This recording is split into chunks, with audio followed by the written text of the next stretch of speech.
بسم اللہ الرحمن الرحیم۔ یوں ہی تو ساری فضا شبنمی ہوئی ہے، یوں ہی تو ساری فضا شبنمی ہوئی ہے کہ لامکان کے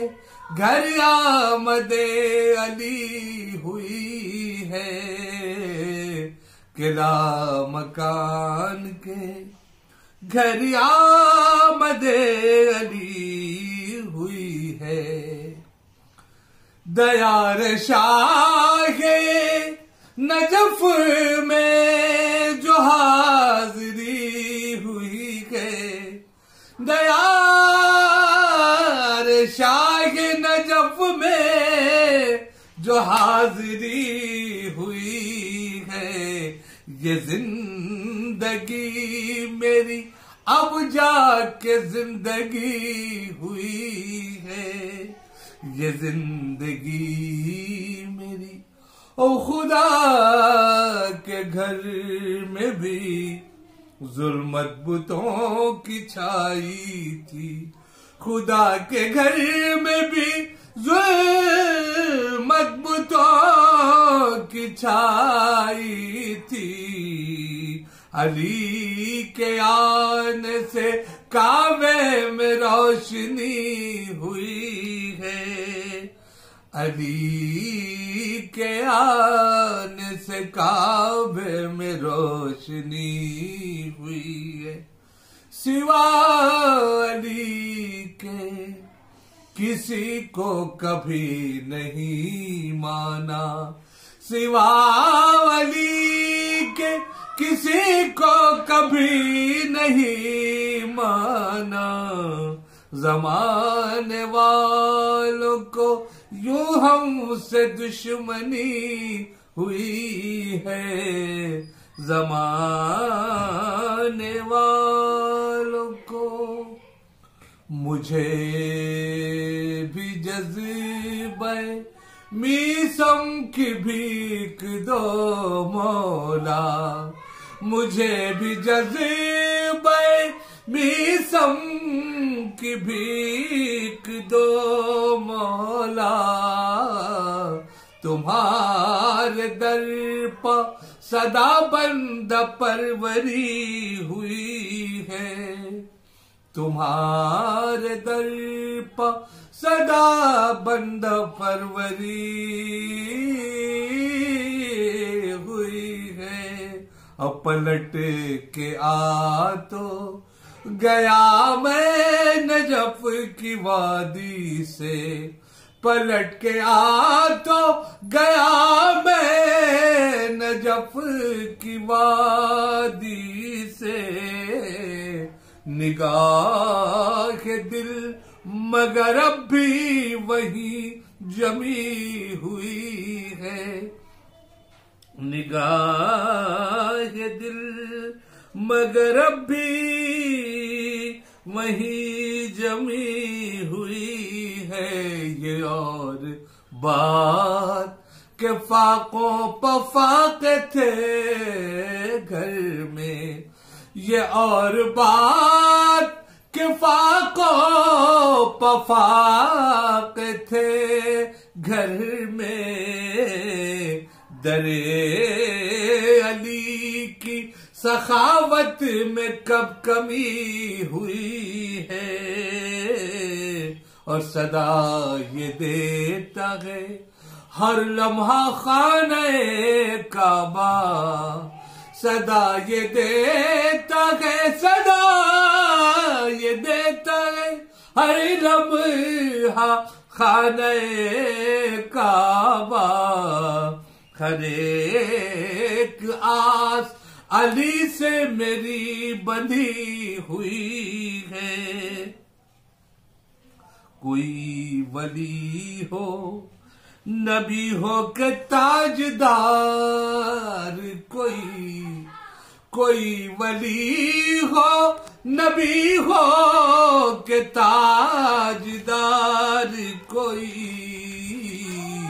علی کی کس سے زمانے میں ہمسری ہوئی ہے، اور شرف یہ بخشا ہے حیدر کی مدح خوانی نے، شرف یہ بخشا ہے حیدر کی مدح خوانی نے، زمانے بھر میں جو عزت مجھے ملی ہوئی ہے، شعیب تم بھی قصیدہ سناؤ محفل میں، شعیب تم بھی قصیدہ سناؤ محفل میں، علی کی محفل مدحت یہاں سجی ہوئی ہے،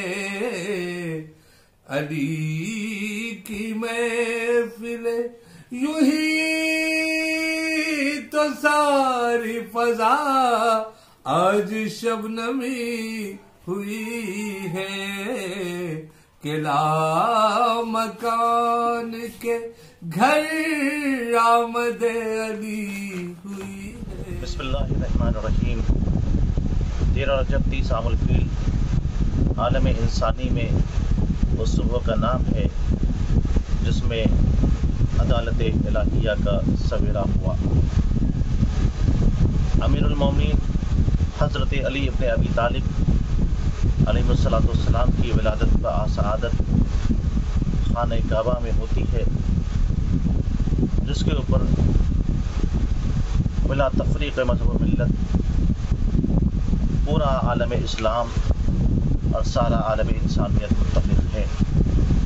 کہ علی کے علاوہ نہ کعبے میں کوئی پیدا ہوا ہے نہ ہوگا۔ یہ صرف اور صرف حضرت علی ابن ابی طالب علیہ السلام کا شرف ہے جو اللہ نے آپ کو ہدیت کیا۔ وقت ولادت جب قریب آتا ہے، آپ کی والدہ گرامی قدر شہزادی جناب فاطمہ بنت اسد سلام اللہ علیہا اپنے گھر سے اللہ کے گھر کی طرف چلتی ہیں۔ آنے کے بعد خانہ کعبہ کا طواف کرتی ہیں، اور خانہ کعبہ کا طواف کر کے آپ دست دعا بلند کر کے کہتی ہیں، پالنے والے تجھے تیری عظمت و جلالت کا واسطہ، ملائکہ مقربین کا واسطہ، انبیاء و مرسلین کا واسطہ، خصوصی طور پر اس گھر کے معمار، تعمیر کرنے والے، بنانے والے حضرت ابراہیم اور حضرت اسماعیل علیہ السلام کا واسطہ، جو خلیل اللہ بھی ہیں اور ذبیح اللہ بھی ہیں۔ میرے مالک، تجھے اپنے اس نور مختتم کا واسطہ جسے حضرت محمد مصطفیٰ صلی اللہ علیہ وسلم لکھتے ہیں، اور تجھے اس مولود کا واسطہ جو میرے شکم میں ہے، یہ کہہ کے شہزادی آگے بڑھتی ہیں۔ خانہ کعبہ کا وہ دروازہ جو ہمیشہ کھلتا تھا وہ بند ہو جاتا ہے اور نیا در کھل جاتا ہے۔ کیوں نہ ہوتا، اللہ نے کہا آنے والا حیدر ہے تو اس کے لیے نیا در ہوگا، اور شہزادی اس دروازے سے، اس در سے، نئے در سے داخل ہوتی ہیں، اور یہیں سے بات فیصل ہو گئی۔ جو خانہ کعبہ کے دروازے سے آئے وہ اور ہوتے ہیں، دنیا کے حکمراں ہو سکتے ہیں، امت کی کوئی فرد ہو سکتی ہے، مگر جس کے لیے خانہ کعبہ میں نیا در بنے وہ سوائے حیدر کے اور کوئی نہیں ہو سکتا۔ ولادت ہوتی ہے، 3 دن آپ وہاں قیام کرتی ہیں، پھر سرکار ختم مرتبت حضرت محمد مصطفیٰ احمد مجتبیٰ صلی اللہ علیہ وسلم اپنے بھائی، اپنے جانشین، اپنے وصی، اپنے وزیر، اپنے خلیفہ حضرت علی ابن ابی طالب علیہ السلام کو لینے کے لیے خانہ کعبہ میں آتے ہیں۔ لیکن اس سے پہلے کہ بات آگے بڑھے، یہاں پر رک کر ہم کو سمجھنا پڑے گا۔ عورتوں کی نفسیات پہ نظر ڈالیے، یہ ایسا مرحلہ ہوتا ہے زمانے حمل پریگننسی کا پیریڈ کہ جس میں عورت اپنے سائے سے بھی ڈرتی ہے، لیکن ایک عورت کے سامنے ہمیشہ کھلنے والا دروازہ بند ہو جاتا ہے اور جو کبھی نہیں کھلتا تھا دیوار میں در بن جاتا ہے، اور اس کے اوپر نہ کوئی وحشت طاری ہوتی ہے اور نہ وہ گھبراتی ہیں۔ اس کی وجہ کیا ہے؟ وجہ صرف اور صرف یہ ہے کہ فاطمہ بنت اسد سلام اللہ علیہا ایک ایسی ماں ہیں جنہیں اپنے علم سے اچھی طرح سے بات پتہ ہے کہ آنے والا جو میرے شکم میں ہے میری اولاد بھی ہے اور اللہ کا ولی بھی ہے۔ اس کے بعد آپ چل کے دیکھیں، اسی لیے جب حضرت علی بن ابی طالب علیہ السلام کی ولادت ہوتی ہے اور شہزادی اکیلے رہتی ہیں تو وہاں گھبراتی نہیں ہیں۔ یہی وجہ ہے کہ جناب ابو طالب علیہ السلام کے یہاں بھی کوئی گھبراہٹ کسی طرح کی کا اضطراب نہیں پیدا ہوتا، جبکہ ہونا چاہیے تھا۔ 3 دن سے بیوی کا پتہ نہیں ہے، گھر میں موجود نہیں ہے، شوہر کی نظریں اسے دیکھ نہیں رہی ہیں، مگر ان سب پر حضرت ابو طالب کا اطمینان یہ بتاتا ہے کہ جو چیز جو منصوبہ الہی دنیا کی نظر میں غیب میں ہے وہ ہمارے مشاہدے میں ہے۔ آنے والا میرا بیٹا ہوتا صرف تو ہم اس کی فکر کرتے، مگر آنے والا حق کا ولی ہے، تو اس لیے اللہ جانے اور وہ جانے۔ بس سرکار ختم مرتبت حضرت احمد مجتبیٰ محمد مصطفیٰ صلی اللہ علیہ وسلم آتے ہیں، اور آنے کے بعد شہزادی سے پوچھتے ہیں۔ رسول اللہ صلی اللہ علیہ وسلم جناب فاطمہ بنت اسد کی بڑی عزت کرتے تھے، کہتے تھے آمنہ کا پیار یتیمی کی جھلستی ہوئی دھوپ میں جس نے ہمیں دیا وہ ہیں فاطمہ بنت اسد۔ یہ وجہ ہے جب امیر المومنین حضرت علی بن ابی طالب علیہ السلام یہ خبر لے کر آئے کہ جب جناب فاطمہ بنت اسد کا انتقال ہوتا ہے تو رسول نے ڈبڈبائی ہوئی آنکھوں سے کہا، یا علی وہ تمہاری ماں نہیں بلکہ میری ماں کے بعد میری ماں تھی۔ بہرحال تو سرکار ختم مرتبہ صلی اللہ علیہ وسلم نے پوچھا کہ چچی یہ بتائیے میرا بھائی کیسا ہے، حق کا ولی کیسا ہے؟ تو کہا بیٹا سب کچھ تو ٹھیک ہے، مگر 3 دن ہو گئے ابھی تک اس نے آنکھیں نہیں کھولی ہیں۔ بس اتنا سننا تھا۔ رسول اللہ صلی اللہ علیہ وسلم آگے بڑھتے ہیں، ہاتھوں کو پھیلاتے ہیں،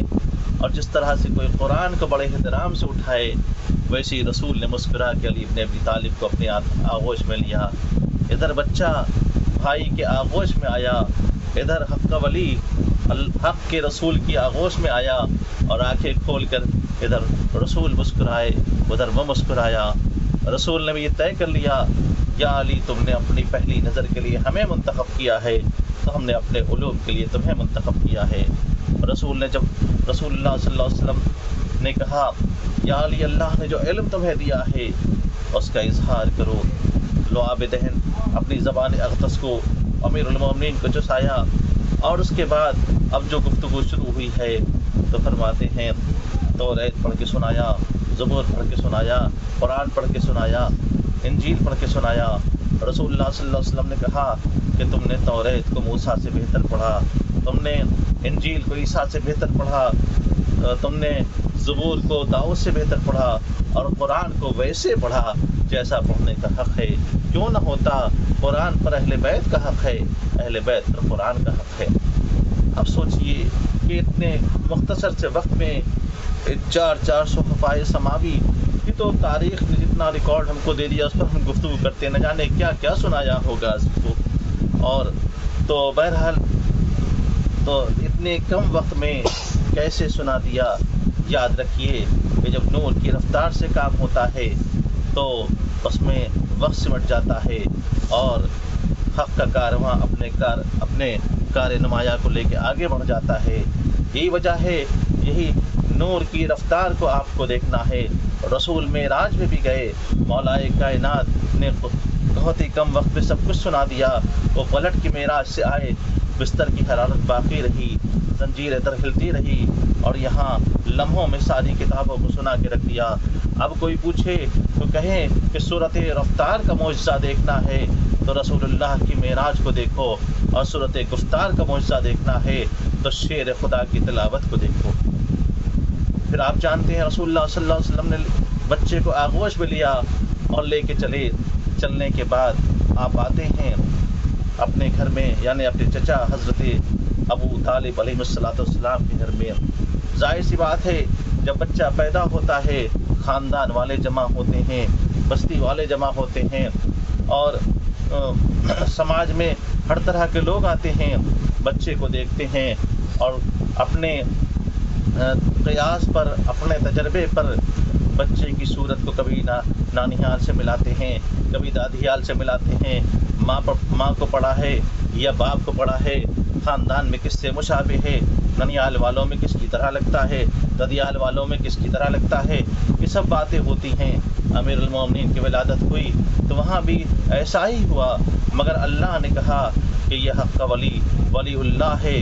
بیت اللہ میں پیدا ہوا ہے، تو چونکہ بچہ جب تمہارے گھر میں پیدا ہوگا تو تم سے ملے گا، مگر ہمارے گھر میں پیدا ہوا ہے تو اس کی زبان لسان اللہ ہوگی، اس کے کان ضم اللہ ہوں گے، اس کی آنکھیں عین اللہ ہوں گی، اس کے ہاتھ ید اللہ ہوں گے، اس کے چہرہ وجہ اللہ ہوگا، اور اس کا پورا نفس اللہ ہوگا۔ یہ امیر المومنین کا کمال ہے۔ جب اللہ نے علی کو ایسا بنایا تو نبی کا کمال کیسا ہوگا؟ اسی لیے ہر چیز کی ہر نسبتوں کو مٹا کے کہا اگر محمد کو سمجھنا ہے تو علی کو سمجھو، محمد کیا ہے؟ وما محمد الا رسول، محمد کچھ نہیں ہے سوائے میرے رسول کے۔ بس اس کے بعد آپ جانتے ہیں یہ عربوں میں ایک رسم تھی، جب کوئی بچہ کسی گھر میں پیدا ہوتا تھا تو اس کی پیدائش کے بعد اس کی ماں کی طہارت کی تصدیق ازدہے سے کرائی جاتی تھی۔ بچے کو لے کر گزرتے تھے، حضرت جابر ابن عبداللہ انصاری، قبیلہ انصار سے آپ کا تعلق تھا، وہ فرماتے ہیں کہ ہمارے یہاں ایک رسم تھی کہ جب کوئی بچہ پیدا ہوتا تھا تو عربوں میں یہ رسم پائی جاتی تھی کہ تو اس کو ایک اژدہا تھا اس کے سامنے لے جاتے تھے، اژدہا دیکھ کر کے بچے کو گرجنے لگتا تھا تو عرب یہ سمجھتے تھے اس کی ماں نے خیانت کی ہے، اللہ کے اس پہ منہ پہ اس بچے کو مار دیتے تھے۔ لیکن اگر اژدہا پورے اطمینان اور سکون کے ساتھ رہتا تھا تو جان جاتے تھے کہ ماں نے پوری دیانتداری سے کام لیا ہے، امانتداری کے ہر پہلو کو اس نے ادا کیا ہے، اور آ کے ماں کو دعائیں دیتے تھے، مبارکباد دیتے تھے۔ عربوں کی رسم کے مطابق جناب ابو طالب کے پاس بھی مکے والوں کی بھیڑ لگ گئی، اور لگنے کے بعد انہوں نے کہا ابو طالب بچے کو اژدہے کے پاس لے کے چلے تاکہ ماں کی طہارت کی تصدیق ہو جائے۔ ارے جس کی ماں حق کے ولی کی ماں ہو، جس کی ماں وہ ہو جس میں بانی اسلام سید الانبیاء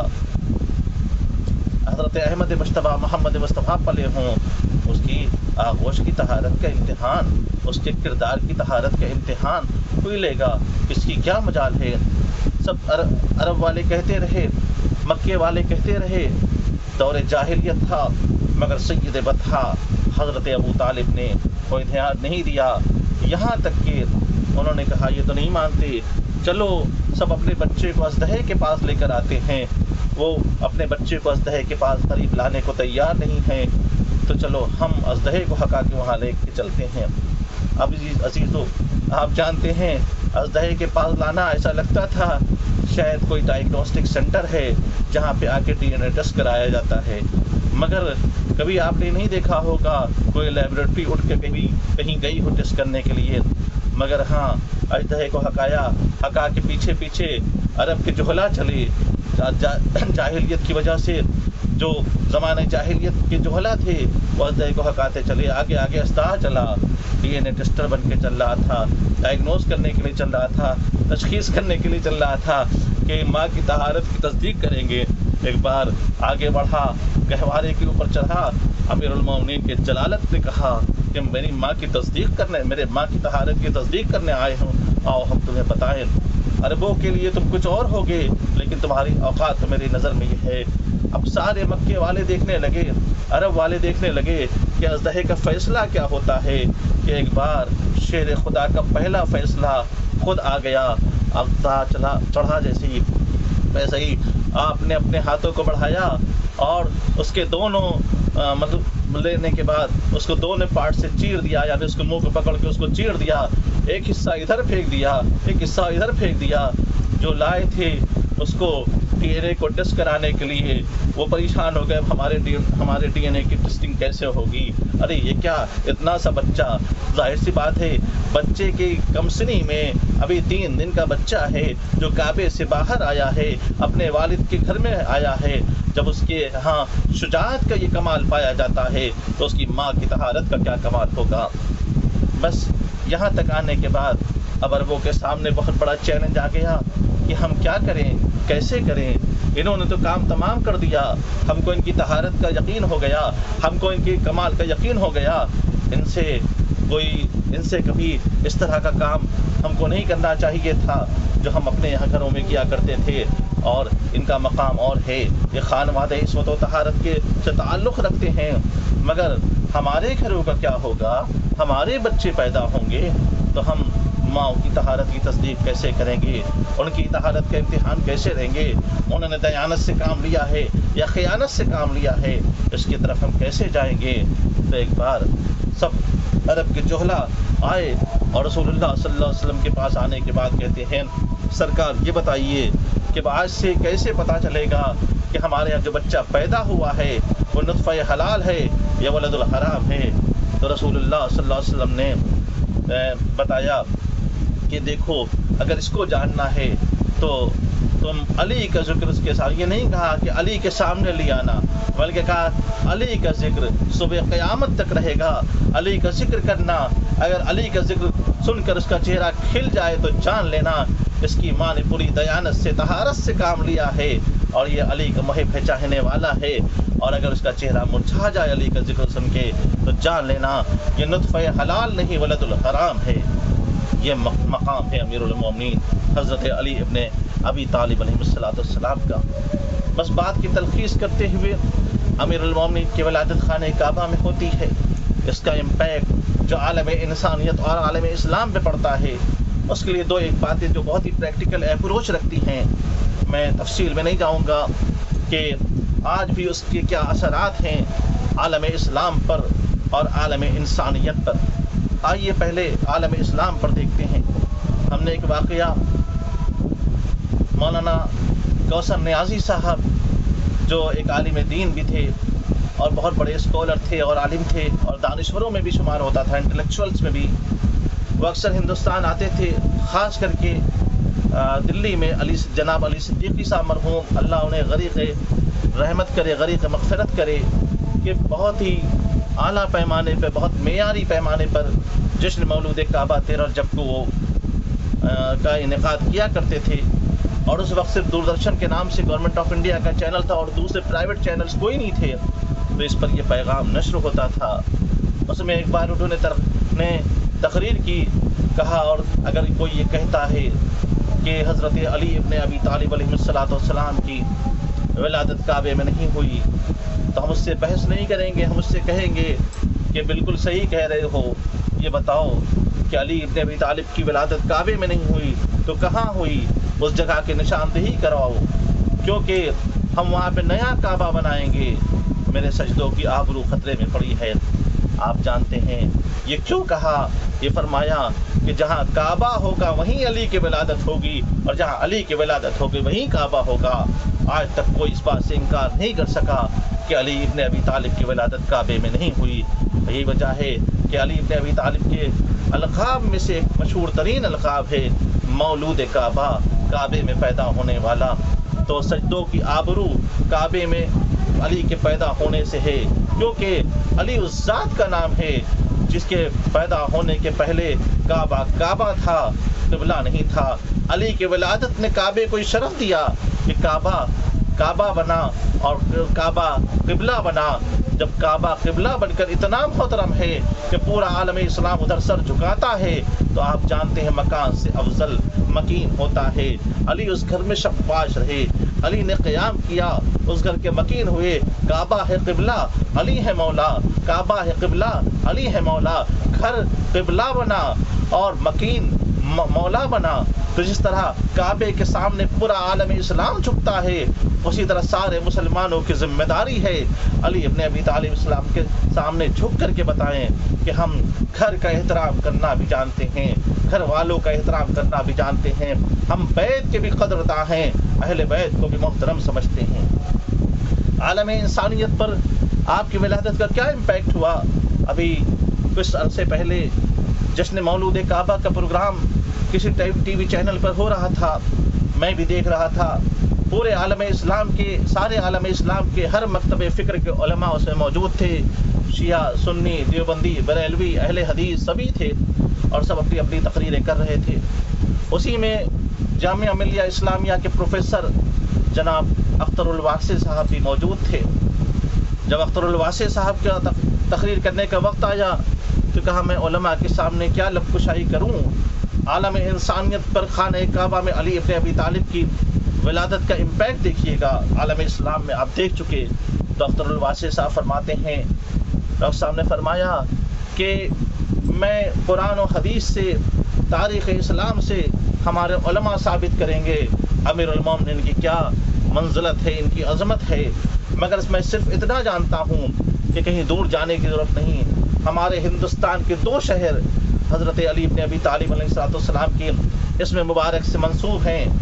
دونوں مرکز علم ہیں، ایک علی گڑھ اور ایک حیدرآباد، اور یہ حقیقت ہے دونوں مرکز علم ہیں۔ جب اسم گرامی سے منسوب ہونے میں اتنی برکتیں، اتنی عظمتیں، اتنی فضیلتیں شامل حال ہوتی ہیں، تو خود ذات علی سے منسوب ہونے میں کتنی عظمتیں شامل نصیب ہوں گی۔ اور سوچئے جس گھر میں علی آئے ہوں گے وہ گھر کیسا ہوگا، جس آغوش میں علی پلے ہوں گے۔ یہی وجہ ہے جس گھر میں پیدا ہوئے اللہ کا گھر بیت اللہ ہے، اور جس آغوش میں پیدا پلے وہ رسول اللہ کی آغوش ہے۔ یہی وجہ ہے اگر کوئی پوچھے رسول اللہ کی تربیت کا اعلیٰ ترین شاہکار کون ہے تو کہہ دیجیے گا حضرت علی ابن ابی طالب۔ یہی اسی موقع پر میرے ماموں جان